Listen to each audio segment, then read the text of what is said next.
প্রাথমিকভাবে ওয়াকারুজ্জামান সিন্ডিকেট বা ইউনুস সিন্ডিকেটের যে সংঘাত, সেই সংঘাতে ওয়াকারুজ্জামানের ভারতের সাহায্য তারা নেবে কিনা সেটা একটা প্রশ্ন। সেক্ষেত্রে কে ক্ষমতায় বসবে সেটাও গুরুত্বপূর্ণ একটা প্রশ্ন, একটা আন্তর্জাতিক একটা বিষয় এবং জিওপলিটিক্যালি একটা অত্যন্ত গুরুত্বপূর্ণ সংবেদনশীল বিষয়।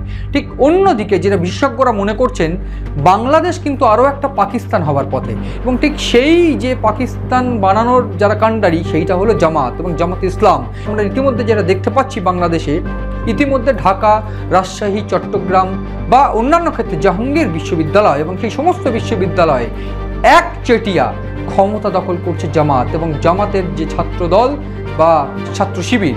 প্রাথমিকভাবে জামাত ইসলাম কিন্তু এক্ষেত্রে একটা বিষয় পরিষ্কার, যে প্রেক্ষাপটটা পরিষ্কার হয়ে যাচ্ছে যে তারা কিন্তু শূন্যস্থান পূরণের পথে হাঁটছে, এবং ঠিক সেই জামাত যারা কিনা বা যাদের কিনা এই শেখ হাসিনা বা শেখ হাসিনার পতনের আগে 2024-এর সেপ্টেম্বর মাসে যাদেরকে মৌলবাদী দল হিসেবে এবং যারা ধর্মীয় সংকট তৈরি করার অভিযোগে বাংলাদেশে তাদেরকে একেবারে নিষিদ্ধ দল ঘোষণা করা হয়েছিল এই শেখ হাসিনার তরফ থেকে বা আওয়ামী লীগ সরকারের তরফ থেকে, ঠিক এই জায়গায় সবথেকে বড় খেলা ঘটতে পারে।